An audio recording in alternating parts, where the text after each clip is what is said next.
Hello and welcome. So in this video, we're going to be taking a journey into the psychology of evil. Here, we are going to be delving into the intriguing and often mysterious realms of human behavior and the human nature as we know it. Today, we're embarking on a journey to understand one of the most complex and debated concepts in human history, the psychology of evil. This topic has fascinated philosophers, psychologists, and the general public alike for centuries now. What makes a person evil? Is it their actions, their intentions, or something inherent in their nature?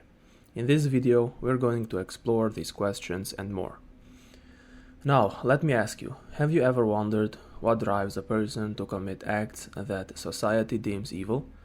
Is it their upbringing, their environment, or something deep within their psyche?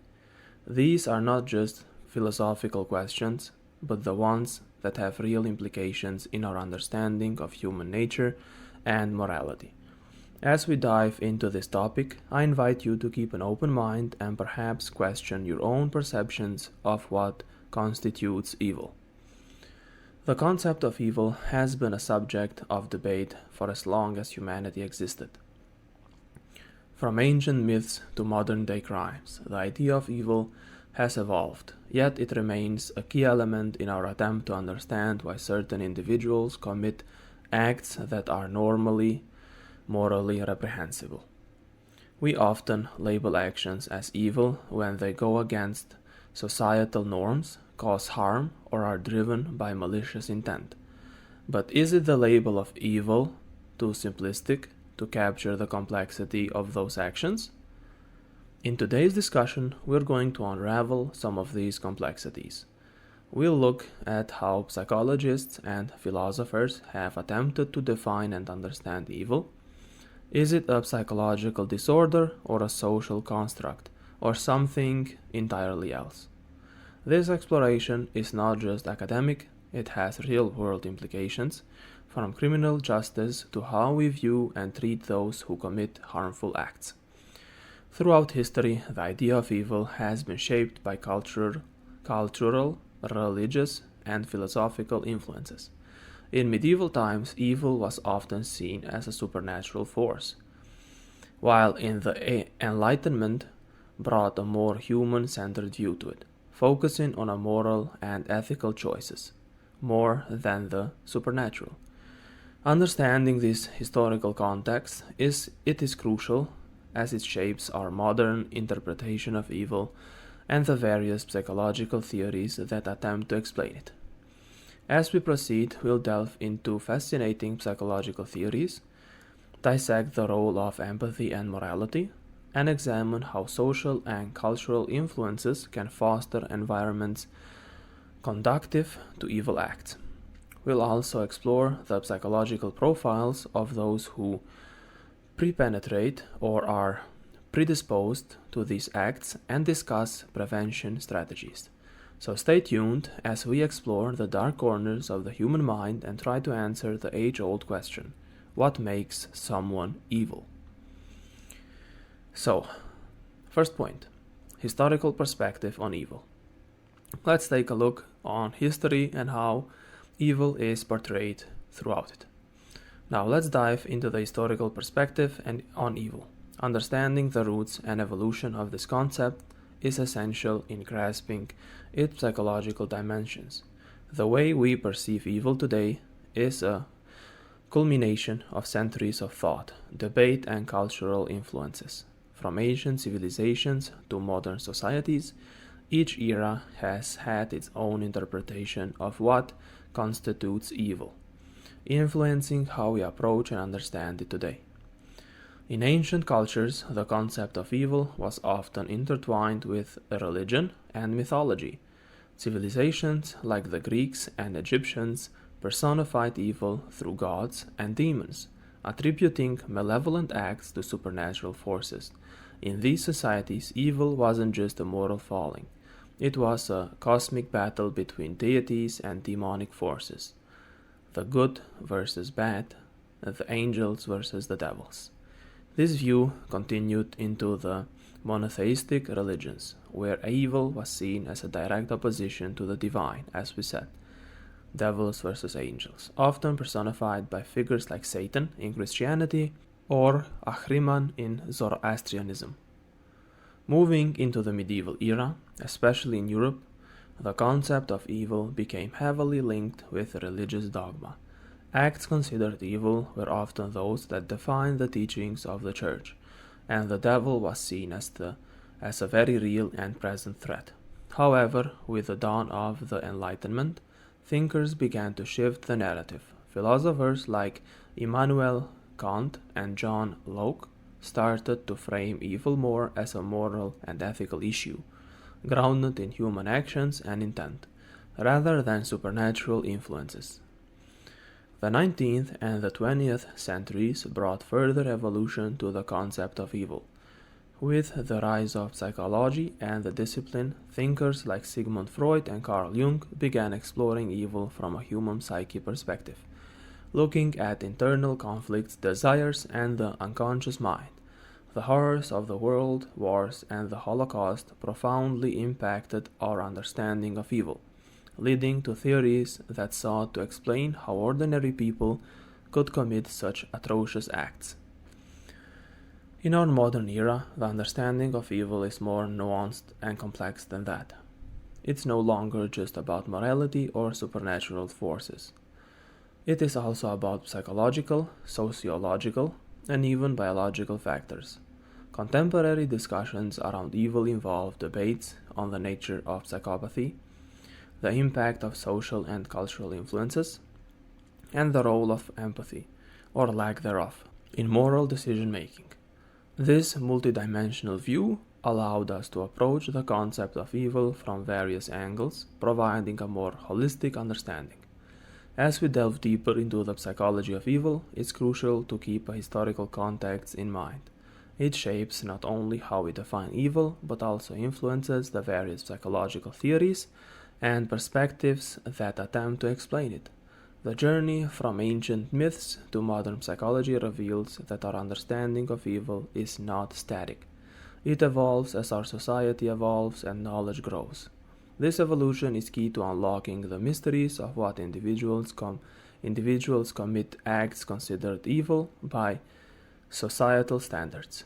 Now let's dive into a short story that will explain and make it for us a bit easier to understand the points we made. Echoes from the past.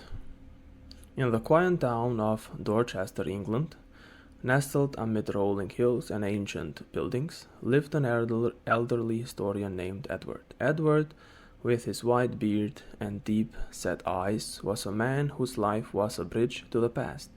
His greatest passion was teaching the younger generations about the evolution of moral concepts, especially the notion of evil.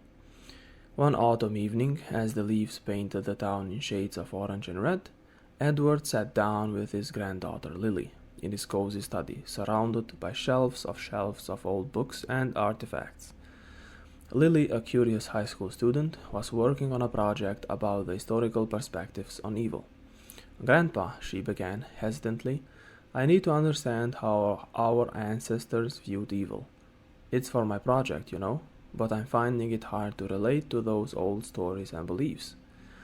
Edward smiled gently and started recounting a real-life event from his own family history, dating back to the medieval period. He said, "Many generations ago, our ancestors, Thomas Mallory, lived during the turbulent times of the 100 Years' War.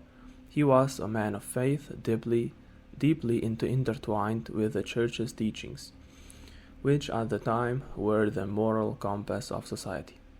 Edward described how Thomas, a devoted man, was caught in a dilemma when a group of villagers was accused of witchcraft, a serious and fearful accusation in those times. Thomas was torn. The Church dictated that witchcraft was an abominable evil, a direct affront to God, but Thomas knew these villagers, his friends, and the neighbors to be very good-hearted people, and he couldn't believe it that they would do something like that. The story goes, Edward continued, that one cold moonlight night, Thomas stood at the crossroads outside the village church, deeply conflicted. He knew that condemning the villagers would mean succumbing to the hysteria and fear that gripped the land. But opposing the church's standard could label him as a heretic, a fate as dreadful as the accused witchcraft one. Lily listened, captivated by the tale, and said, "What did he do, Grandpa?" Edward sighed. Thomas made a choice that night. He stood up to the trial and defended the villagers, arguing for their innocence and humanity. It was a monumental risk.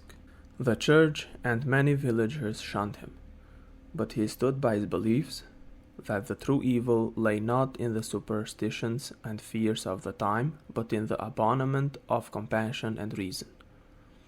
Lily's eyes winded as she absorbed the story. So he challenged the very notion of evil as understood in this time, right? Exactly, said Edward. This story reflects the evolving nature of evil across history. In medieval Europe, evil was seen through a religious lens, often leading to tragic consequences.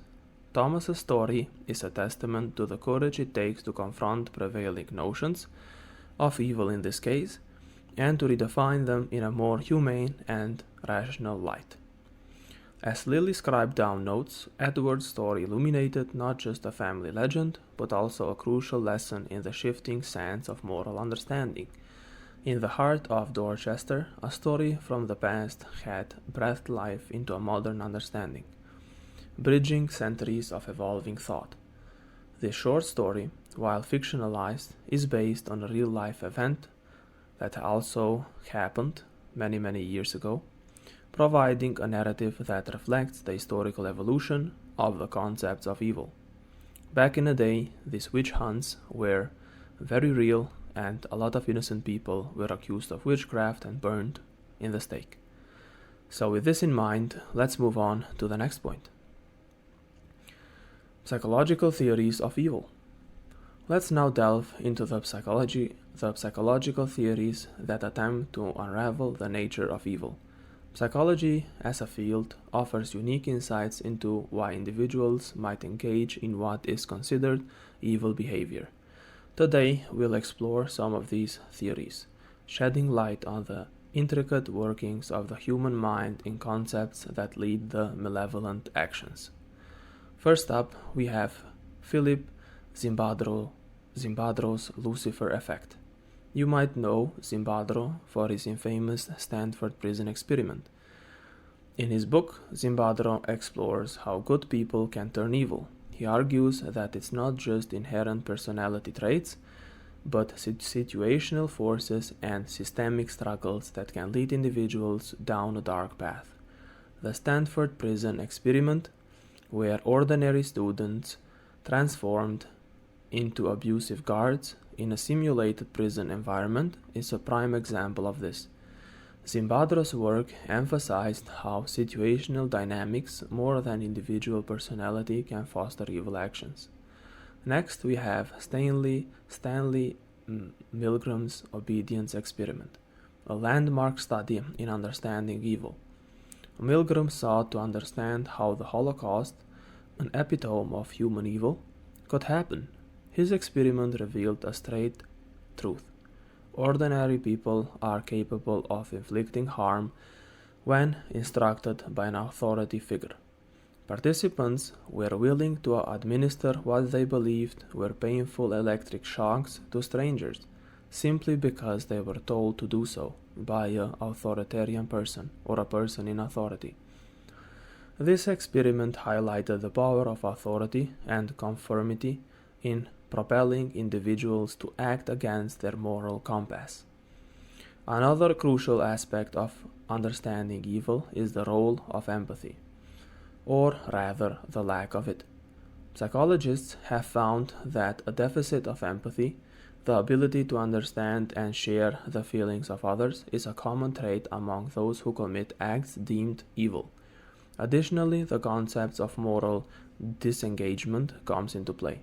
This is where individuals rationalize their harmful actions, disconnecting themselves from the ethical implications. They dehumanize their victims, justify their actions as serving a higher purpose, or displace responsibility onto others. And we have seen this many times over and over again. Moreover, the impact of trauma and upbringing cannot be overlooked in this discussion of evil. Early childhood experiments, particularly those involving abuse or severe neglect, can have profound effects on an individual's psychological development. These experiences can lead to a range of disorders or personality traits that are associated with harmful behaviors. However, it's essential to note that not everyone who experiences trauma becomes evil automatically, which adds another layer of complexity to this discussion. Lastly, the age-old debate of nature versus nurture comes into play. Are people born evil, or are they shaped by their environment? Meaning, are they born evil and no matter where they grow up, they're gonna turn up evil? Or are they born good and where they live and grow up plays a role if they're gonna be evil people or not? While genetic and biological factors might predispose certain individuals to aggressive or antisocial behavior, environmental factors often play a significant role. This interplay between innate characteristics and external influences forms a complex tapestry that shapes an individual's propensity towards what we categorize as evil. So, here we have another short story that will hone in and explain the points we made above. The title of this is Behind the Veil of Obedience. In a small, unassuming town in Connecticut, there lived a retired teacher named Sarah. Known for her compassion and dedication, Sarah had always been fascinated by human psychology, particularly what drives people to act so cruel. Her interest stemmed from a chilling family story, one of that connected directly to Stanley Milgram's obedience experiment. So Sarah had a family member that was inside Stanley Milgram's obedience experiment. Back in the 1960s, Sarah's uncle, in this case James, participated in Milgram's experiment at Yale University. James, a kind-hearted and gentle individual, found himself in a situation he could never have anticipated. The experiment required him to administer electric shocks to strangers, increasing the voltage with each incorrect answer. Unbeknown to him, the shocks were fake, and the learner was an actor, so they faked the pain that they suffered, or the screams, everything was fake. Sarah, on a crisp fall evening, shared this story with her granddaughter, Emily, who was writing a school paper on psychological studies. Your great-uncle James was a part of one of the most famous psychological experiments in history. He thought he was contributing to scientific research, but it turned out to be a test of something far deeper, the limits of the human obedience and the potential of cruelty. As the night deepened, Sarah recounted how James, following the instructions of the authority figure in the experiment, continued to administer shocks over shocks. He was visibly distressed, hesitating and questioning the morality of his actions, yet he proceeded. It's a stark demonstration of how ordinary people can be led to perform acts against their consciousness under authoritarian pressure, Sarah explained. This experiment changed him, Sarah continued. Afterward, James often spoke about the importance of questioning authority and standing up for one's ethical beliefs. He became an advocate for critical thinking and moral courage, emphasizing these values in his own children and his students alike during his teaching career. Emily listened, captivated, and said, "So he turned a traumatic experience into a lesson for others, right?" "Exactly," Sarah nodded. James's experience, in this case, in the Milgram experiment, was a turning point. It showcased how situational factors can heavily influence behavior, leading even the most well-intentioned individuals to act in ways they wouldn't normally consider. It was a real-life demonstration of the psychological theories you're studying right now. As the night waned, Emily realized that this family story wasn't just about her great-uncle and his unsettling experience. it was a powerful lesson in the complexities of human nature, a real-world embodiment of psychological theories she had only read about in textbooks. This story, inspired by real events of the Milgram's obedience experiment, illustrates the impact of psychological studies on individuals and how they can shape personal beliefs and actions. It offers a narrative that humanizes the psychological theories of evil, making them relatable and understandable for us. Well, I hope you like this short but insightful story, and with that in mind, we can move on to the next point. The role of empathy and morality. Let's explore the intricate role of empathy and morality in the context of evil. It's fascinating yet unsettling to understand how these two aspects of human nature can influence one's personality towards, actions that are deemed evil. Empathy, the ability to understand and share feelings for another, and morality, the principles concerning the distinction between right and wrong behavior, are fundamental in this discussion. Empathy is often seen as the emotional glue that binds people together, fostering compassion and understanding. However, what happens when this crucial element is missing? A lack of empathy is frequently observed in individuals who engage in harmful, destructive behaviors. Without the ability to connect emotionally with others, the suffering of victims may not resonate with the perpetrators, making it easier for them to inflict harm without remorse. Moral disagreement is another key factor. It's a psychological process where individuals justify their harmful actions, effectively disengaging their moral self-actions. For example, think of a scenario where someone harms others but rationalizes it as being necessary for a greater good.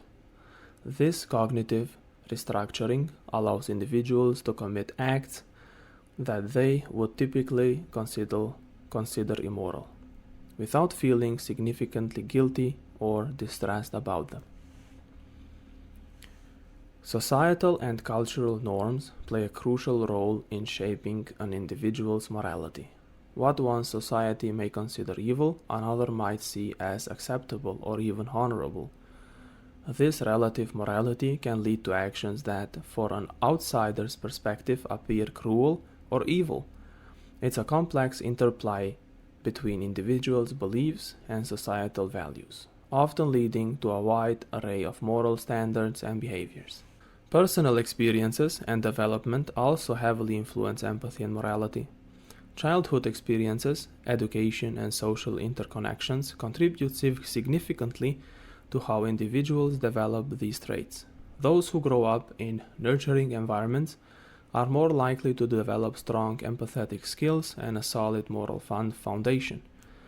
Conversely, or contrastly, those exposed to violence, neglect, or abuse may struggle to develop these aspects fully. Finally, the correlation between empathy and morality and behavior is not always straightforward. While a lack of empathy and morality can lead to disengagement that further leads to harmful behaviors, they don't always do so. Similarly, people with a high level of empathy can sometimes act immoral and in questionable ways, influenced by various factors like peer pressure, emotional distress, or misinformation. This complexity is what makes understanding the psychology of evil both challenging and fascinating at the same time. And now let's delve into a short story that will put together the points we made above. The Compass of Empathy. In the bustling city of Chicago, in the late 1990s, there was a young social worker named Anna.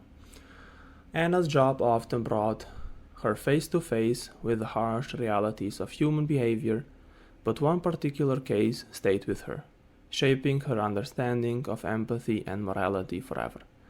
Anna was assigned to work with a teenager named Michael, who had been involved in a series of petty thefts and aggressive behaviors.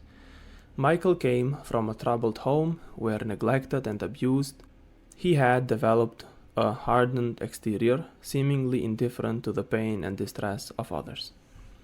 As Anna delved deeper into Michael's life, she uncovered layers of complexity despite his tough demeanor. She noticed moments where Michael displayed genuine care, particularly towards his younger sister, whom he tried to shield from the harsh home that he lived in. It was a flicker of empathy in an otherwise cold and distant face. Anna worked tirelessly with Michael, helping him understand and process his emotions. Over time, Michael began to show remorse for his actions.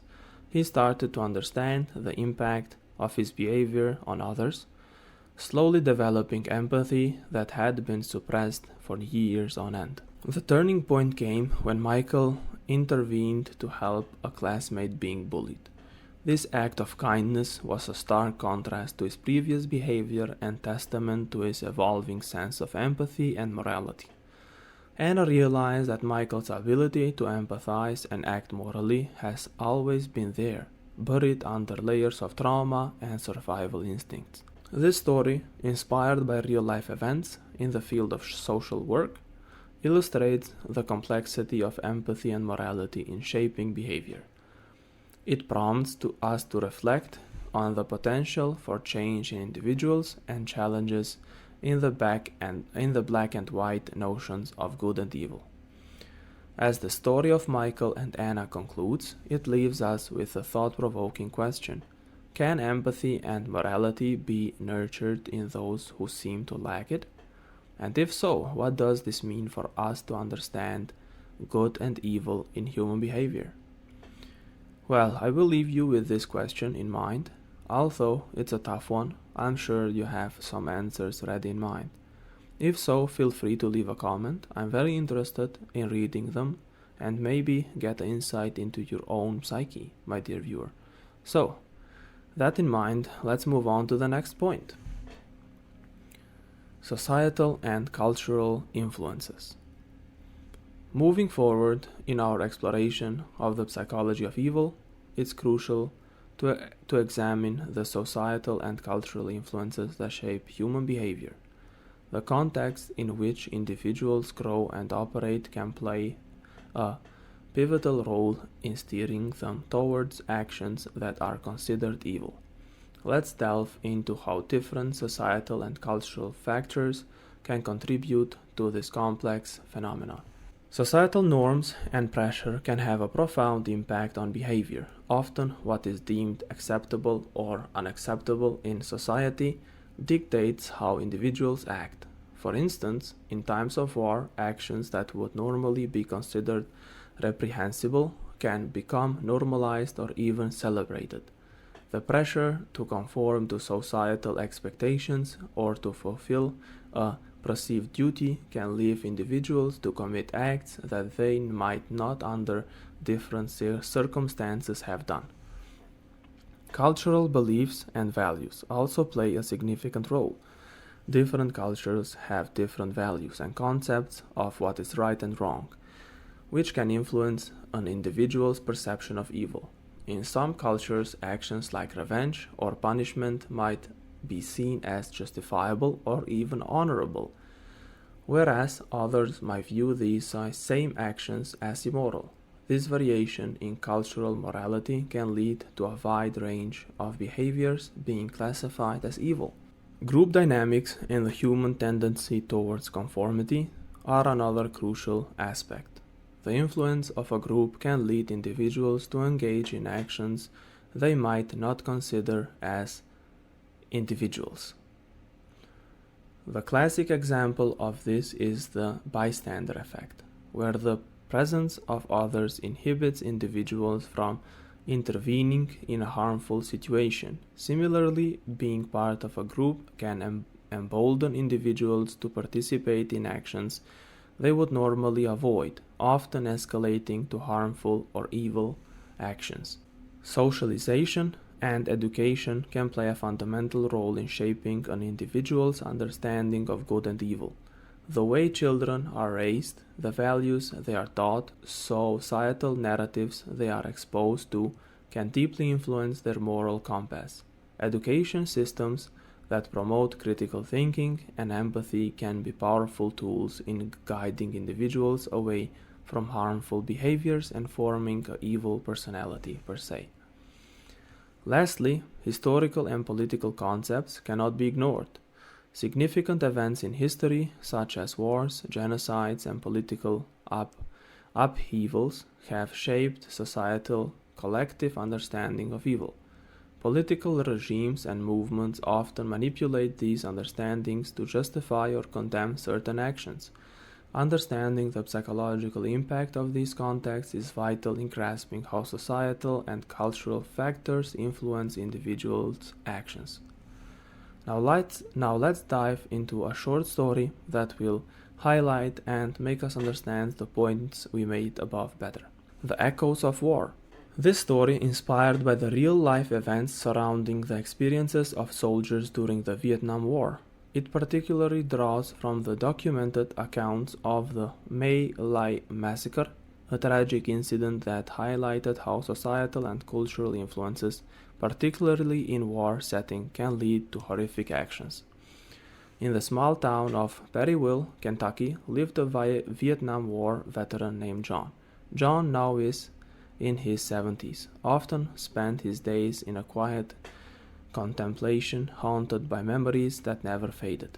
His grandson Alex, aware of John's past, approached him one day to understand more about his experiences for a school history project. John, with a heavy heart, began to recount his time in Vietnam. He spoke of the intense pressure faced by young soldiers, the expectations set by their superiors, and the prevailing cultural attitudes towards the war. In that environment, we were trained to see the enemy not as people, but as targets, John explained.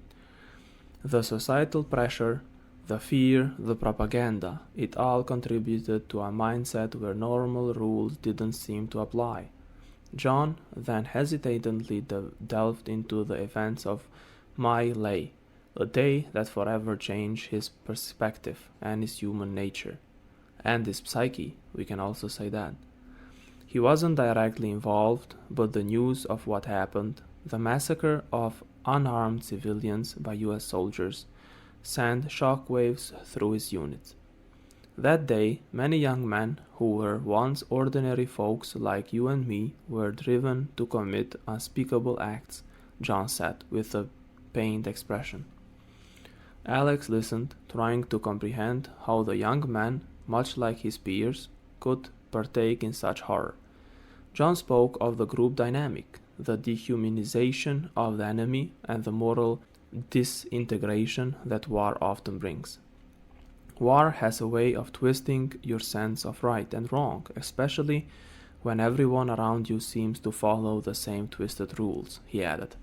Reflecting on his return to civilian life, John shared how the war's impact extended beyond the battlefield, influencing his and many others soldiers' perspective and actions long after.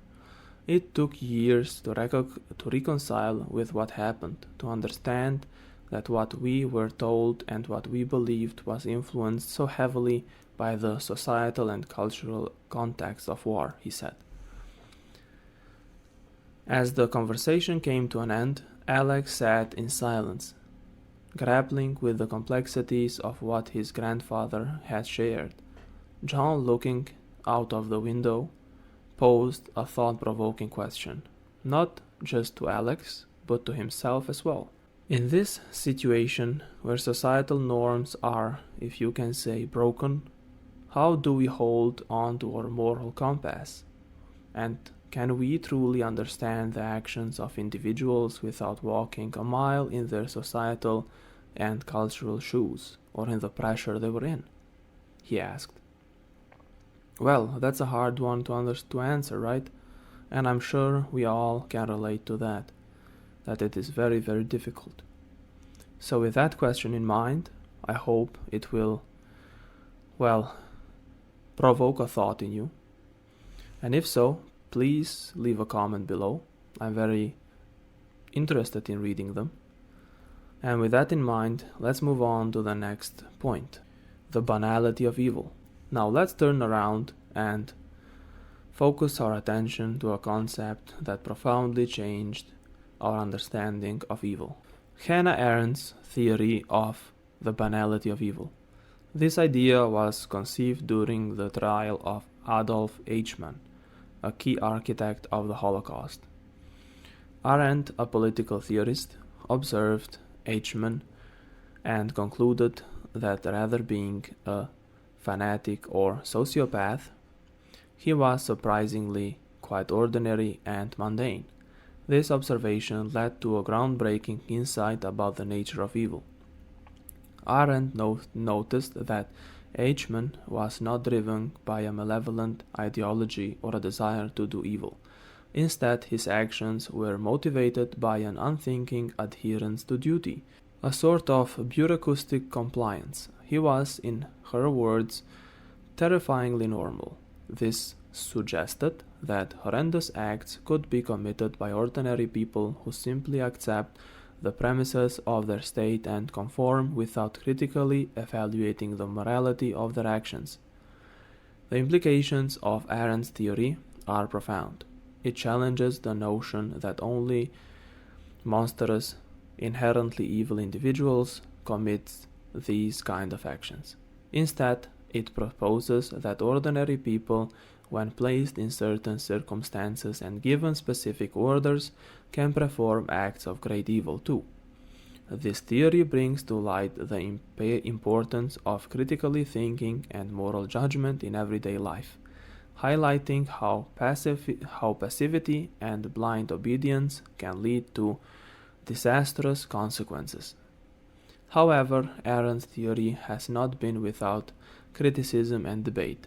Some argue that it oversimplifies the complexities of evil and removes personal accountability. Others claim it fails to adequately consider the influence of ideology and personal belief in the systems of execution of evil acts. Despite these criticisms, the banality of evil remains a pivotal concept in understanding how ordinary people can be made to comply in the harm of others. In modern context, the banality of evil theory has significant implications. It urges us to examine how systems, be they political, social, or corporate, can create environments where unethical behavior becomes normalized. It reminds us that vigilance and moral responsibility are crucial in preventing small actions or acts of compliance from escalating into larger-scale atrocities. Now, as always, let's dive into a short story that will highlight the points we made above. The ordinary face of evil. This is how this short story is called. This story is inspired by the real-life events surrounding Adolf Eichmann's trial, which Hannah Arendt attended, leading to her development of the banality of evil theory. Eichmann was a high-ranking Nazi official, instrumental in orchestrating the Holocaust. Arendt's observations during his trial in Jerusalem in 1961 challenged existing notions about the nature of evil. In a small town in Oregon, a retired history teacher named Robert often shared insightful, something unsettling lessons from the past with his community. One evening at a local book club, Robert decided to discuss Hannah Arendt's banality of evil, relating to Eichmann's trial, a subject he had deeply studied. Gathered around in the cozy living room, the members of the book club listened intently as Robert described Arendt's observations. Arendt watched Eichmann and saw not a raging demon or the personification of evil, but a mundane bureaucrat. Eichmann was not driven by a deep-seated hatred or psychopathic nature. Instead, he was alarmingly ordinary, diligently performing his duties without questioning the morality of his actions, Robert explained.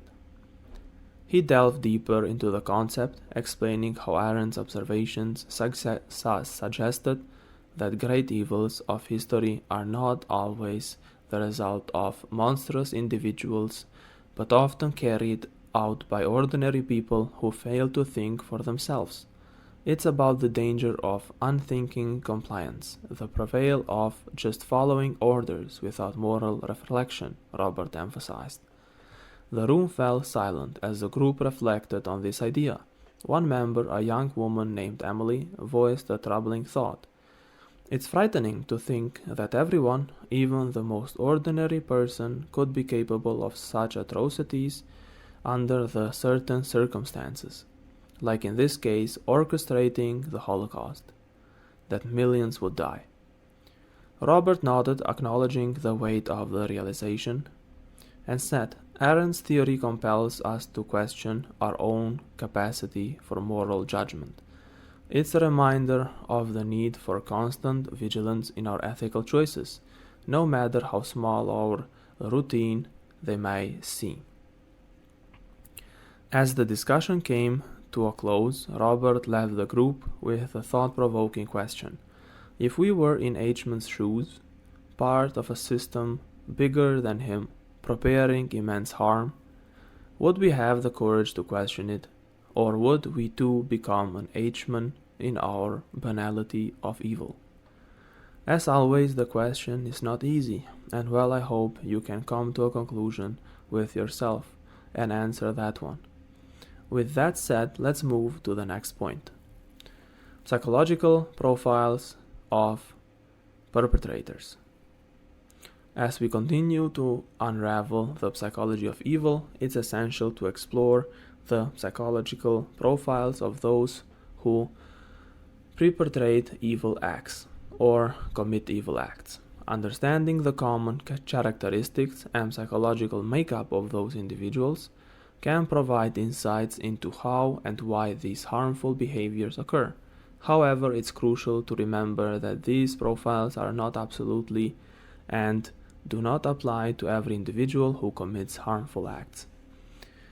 The debate between nature and nurture is central in understanding this profile. Some psychologists argue that certain biological or genetic factors predispose individuals to violent or antisocial behavior. This perspective suggests that traits like aggression or lack of empathy might be at least partially inherited. On the other hand, the nature aspect emphasizes the role of environment, such as childhood trauma, abuse, or exposure to violence, in shaping an individual's propensity for harmful behavior. The common characteristics often observed in perpetrators include lack of empathy, narcissism, and a tendency to manipulate or exploit others. Many exhibit antisocial behavior, which can manifest as a disregard for social norms and the right of others.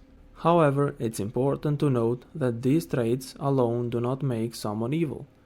It's often a complex combination of factors that lead to the perpetration of harmful acts. Psychological disorders can also play a role. Conditions such as psychopathy or sociopathy are frequently associated with individuals who engage in what's considered evil behavior. These disorders are characterized by the lack of empathy, remorse, and an inability to form deep emotional attachments. However, it's a misconception that all people with these disorders are violent or evil. Many lead normal lives, non-violent, nevertheless. Finally, the context in which individuals operate and their unique experiences significantly impact their actions. Two people with similar traits or backgrounds can take entirely different paths, one leading to harmful behavior or evil behavior and one not. This highlights the importance of considering individual differences and contextual factors in understanding the psychology behind evil actions. And now, as always, let's dive into a short story that will highlight the points that we talked about above. Title: The Shadow of a Mind. This story is inspired by the real-life events and psychological analysis of Ted Bundy, one of the most notorious serial killers in American history. Bundy's case has been extensively studied in criminal psychology to understand the characteristics and psychological makeup of an individual who commits heinous acts. In a small college town in Washington state, a psychology professor named Dr. Lisa Raymond was given a lecture to her students about criminal psychology. The focus of the day was on the psychological profiles of perpetrators, and she decided to delve into the case of Ted Bundy, whose crimes had left an incredible mark on the nation. As we examine Bundy's life, Dr. Raymond began, we see a man who was charming, intelligent, and seemingly normal in many aspects. Yet beneath his facade there was a deep, disturbed individual capable of horrific acts and killing so many people. She explained how Ted Bundy's ability to blend into society made him particularly dangerous. She went on to discuss the nature versus nurture debate in Ted Bundy's context. Bundy exhibited traits like charm and charisma, which could be considered innate. However, his troubled upbringing, marked by confusion over his parentage and a sense of abandonment, likely played a significant role in his psychological development. Dr. Raymond highlighted the complexity of Bundy's personality, noting his lack of empathy and remorse. He didn't feel sorry about the victims that he killed, traits often associated with psychopathy. It's crucial to understand that while these traits are seen in individuals like Bundy, they are not indicators that someone will become a violent criminal. Most people with these traits do not commit these crimes. Towards the end of the lecture, she turned the discussion to the broader implications of such cases. Bundy's case forces us to confront uncomfortable questions about the human psyche, she said. It challenges us to look beyond the surface and consider the myriad factors that can lead an individual down a path of evil. As the students left the lecture hall, deeply in thought, Raymond posed a thought-provoking question, not just to her students, but to herself as well, and now to us too. How can we balance the need to understand the psychological underpinnings of evil acts with the necessity of holding individuals accountable for their actions? And now, with that question in mind, let's move to the next point: prevention and education. So, as we near the conclusion of our exploration into the psychology of evil, it's important to address the role of prevention and education. Understanding the root causes and the influences that lead to evil actions or actions that are cruel. Equally, it is important to discuss how we prevent these acts from happening. Let's look at the strategies and programs that have shown promise in this area. Early education plays a pivotal role in the moral development of individuals. Schools and education programs that focus on developing empathy, promoting social skills, and teaching conflict resolution can have a profound impact. So these are proven to work. These programs aim to equip children with the emotional tools needed to navigate a complex social environment and make ethical decisions. By fostering a sense of community and understanding from a young age, we can lay the foundation for a more empathetic and morally conscious being. Community programs and intervention strategies also play a significant role in the prevention of these individuals becoming evil. These programs often target at-risk youth, providing them with support, mentorship, and positive role models. By creating a safe space where young people can learn, grow, and feel valued, these initiatives can divert from the paths that might lead to harmful behavior.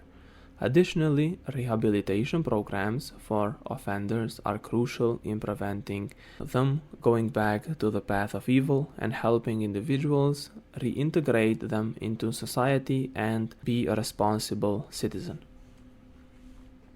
Public awareness and education campaigns are vital in changing societal attitudes, and norms. By educating the public about the science of antisocial behavior, the importance of mental health, and the impact of harmful actions, we can create a more vigilant and proactive community. These campaigns can also challenge stigmas around seeking psychological help, encouraging individuals to keep support before their issues escalate into harmful behaviors. Lastly, the role of policy and legislation cannot be underestimated. Effective laws and policies that focus on mental health, social welfare, and education can create environments less conducive to the development of harmful behaviors.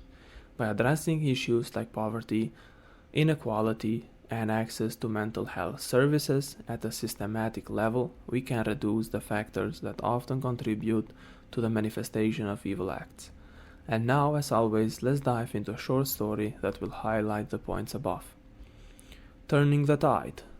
This story is inspired by the real-life implementation of the violence interruption program in cities like Chicago and New York.